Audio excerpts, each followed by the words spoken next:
Kim Pao. Inihirita ng action serye ng mga panay dahil alam ng Kim Pao fans na may bubuga sa iba't ibang aktingan sina Kim Chiu at Paolo Abilino. Bet nila itong sumalang naman sa action serye. Why not, Coconut? Parang kayang-kaya naman nila. Di ba Kuya Romel yung action?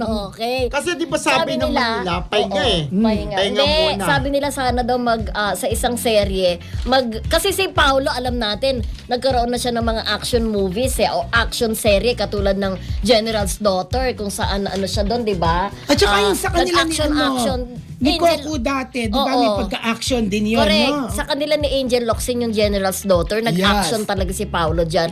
Ang gusto nilang makita sa action talaga, actually, ay si Kim Chiu na parang may pagka-Lara Croft.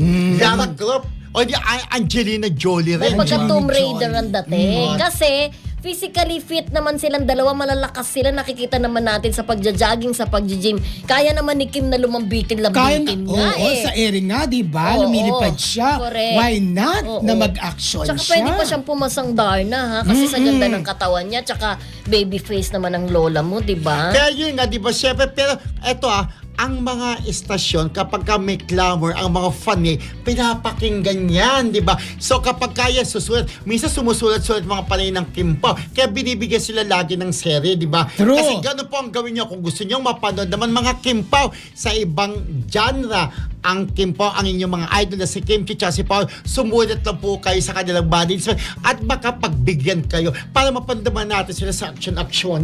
Parang pero ano action-action kaya, pero sa badang magyaya mahal kita. Ganon. Yung Darna nga, no? Action yun. Diba? Tapos partner niya si Paolo, di ba?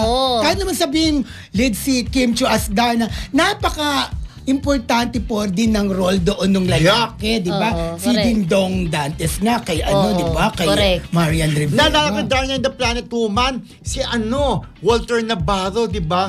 Yung ni Ate V, naalala ko yung Darna. Yan, sana nga maging Darna rin si Kim Chiu. Darna! At syempre, medyo late lang tayo pumasok pero live na live tayo. Reverend Starkey. Ito, hello po sa inyo, Sir Rodel, Romel, and Miss Mildred at sa lahat ng Kim Pao na panatag. Happy watching from Colorado, USA. Of course, namimiss din naman kita, Janet Damaso, di ba? Ay, Hindi ka na kasi nanonood. Nandyan si Friendship, Janet. Ngayon ka lang nagbabalik. Ayan, happy Monday from Marcelita ng UK. Of course, get well soon, Ate Carmen Dolalas. Medyo, talaga siya, medyo may sakit pa rin siya. Get well soon. Get well soon. At saka, si Marcelita ng UK, get well soon pa rin at nasa bakasyon pa rin siya. My friend, get well soon. Of course, si Emily Gomez naman ay may surgery naman sa April. So, si Borly, hello kay Borly, Tapet Roque, Prince Caleb, Emily Badizos, Ate Lorna Anselmo, hello Ate Alice Lopez, Rachel Jester, Rachel Lucas, Eva Bautista, ayan. Yes, and hello din po kay Lynn Abelia, Tess Caparos, Carmen Dolalas, and Ate Tess Insyo, Ate Norma Melicio, Mami Amores, Eva Bautista, hello po Tapit Roque, Annalyn Anapimuelo, Annalyn Hicap, hello Roel Ebora, pagaling ka, Jaime Libadizos, yung kaibigan natin. Nanonood din si R. Diestro, hello Romel, Mildred, and Rodel, happy Monday to all watching from Florida. Ayan. Yes. Ate Tess Insyong, hello po. At saka si Lorna Anselmo, Wege Agustin, Sweetos Ancheta, Jojo Del Carmen, Tita Netbro, Linda Miranda, Tapit Roque, Nabate Marina, Corazon Friendship, thank you sa laging panonood ng Marisol Academy. Ang sabi ni Marcelita ng UK, bagay nga ang Kim Pao as